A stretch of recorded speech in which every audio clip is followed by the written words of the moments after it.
हरे कृष्णा बंधुरा सबाई केमन आछो आशा करी सबाई खूब भालो आछो और आमिओ खूब भालो आछि। तो चले एसेछि नतून एकटी भिडियो निये। आज के होच्छे झुलन यात्रा तृतीय दिन। तो देखेई नियेछो जे आमि रेडी हये गेछि एबं झुलनेर काछे चलेओ एसेछि। तो एई जे कि सुंदर करे रंगोली करा हयेछे देखो सामनेर दिकेर गेटटाते। और आपातत एटाई बाहिर गेट किन्तु एई जायगाटाते खूब सुंदर करे रंगोली करा हयेछे। तो चलो भेतरेर दिके जावा जाक। आमी प्रवेश पथ दिये एखन भेतरेर दिके चले जाচ্ছি और सब भक्तबिंदुराओ जाচ্ছে। और হচ্ছে আমার প্রথম দিনই আমি রাধা মাধবকে আসার সময় দর্শন করেছিলাম আর প্রত্যেক দিনই আমার দেরি হয়ে যাচ্ছে আসতে। তো এখান থেকে দেখো টিউবির মন্দিরটা কত সুন্দর লাগছে। আর এসেই দেখছি যে এখানে একটা বিশাল লাইন পড়ে গেছে, যেহেতু আমার আজকে দেরি হয়ে গেছে। তো আমি আর কোনো দিকে না থেকে আমিও লাইনে দাঁড়িয়ে পড়লাম। সব ভক্তবৃন্দরা ঝুলনের দড়ি টানার জন্য সবাই এখানে কিন্তু লাইন দিয়েছে, ব্যাস আমিও লাইনে দাঁড়িয়ে পড়েছি। আর ওই দেখো দূর থেকে সব ভক্তবৃন্দরা একে একে দড়ি টানছে আর রাধা মাধব কি সুন্দরভাবে দোল খাচ্ছে। সব ভক্তরা গিয়ে কিন্তু রাধা মাধবের দড়ি টানছে। তো আর এদিকেও কীর্তন হচ্ছিল আর আমরা আস্তে আস্তে যাচ্ছিলাম প্রতীক্ষা করতে করতে করতে। ব্যাস তারপরে এই যে সামনের দিকে চলে এসেছি। দেখো কত সুন্দর করে সব ভক্তবৃন্দরা দোল দিচ্ছে রাধা মাধবকে। আচ্ছা তোমরা কি জানো যে রাধা মাধবের দড়ি কেন টানা হয়, দোল দেওয়া কেন হয়?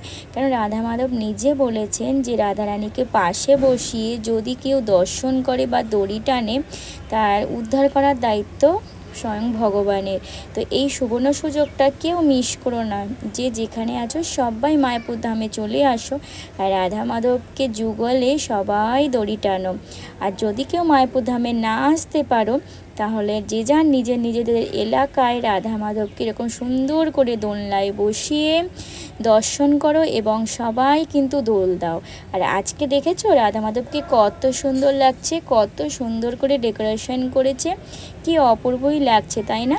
তো আমারও হয়ে গেল ঝুলনের দড়ি টানা। আর এদিকে প্রসাদের কুপন দিয়েছিল আর আমিও চলে এসেছি প্রসাদের লাইন দিতে। আর আজকে খুব সুন্দর টেস্টি প্রসাদ ছিল। আজকে হয়েছে খিচুড়ি আর তার সাথে বোঁদে। তো যারা যারা এই ঝুলনের লাইন দিয়ে ঝুলন টানবে তাদের জন্য সবার জন্য আছে প্রসাদের ব্যবস্থা। এই অপরূপ প্রসাদও কিন্তু আপনারা পেতে পারবেন। ব্যাস আমারও প্রসাদ পাওয়া কমপ্লিট। এবার চলে আসলাম ঝুলনের এখানে এখন সব ভক্তরা বসে কীর্তন করছে। তো আমিও এখানে বসে পড়লাম। এত অপরূপ সুরের মধুর সুরের কীর্তন সে কি বলবো বন্ধুরা, মানে মনটা ভরে যাচ্ছিল, মনে হচ্ছে কোনো এক অন্য জগতে চলে এসেছি। মানে মনে দুঃখ কষ্ট যন্ত্রণা কিচ্ছু থাকে না, এরকম একটা ভক্ত সঙ্গে হরিনামের মধ্যে দিয়ে যদি দিন কাটানো যায়। তো আমিও তাই জন্য এখানে এসে বসে পড়লাম, যে এখানে সব ভক্তবৃন্দদের মাঝে বসে খুব সুন্দর করে কীর্তন শ্রবণ করছিলাম আর হাতে তালি দিয়ে। আপনারাও কিন্তু অবশ্যই মায়াপুর ধামে আসেন। আর 2 দিন আছে, পূর্ণিমা পর্যন্ত চলবে এই ঝুলন যাত্রা।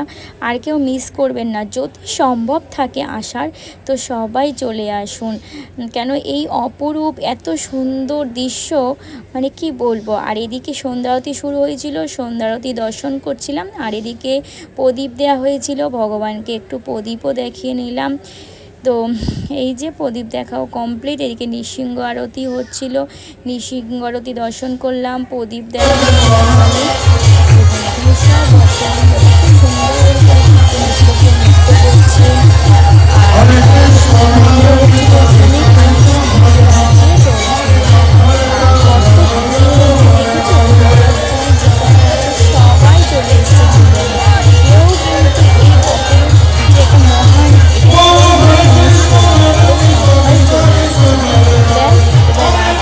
বাড়ি যাবার পালা।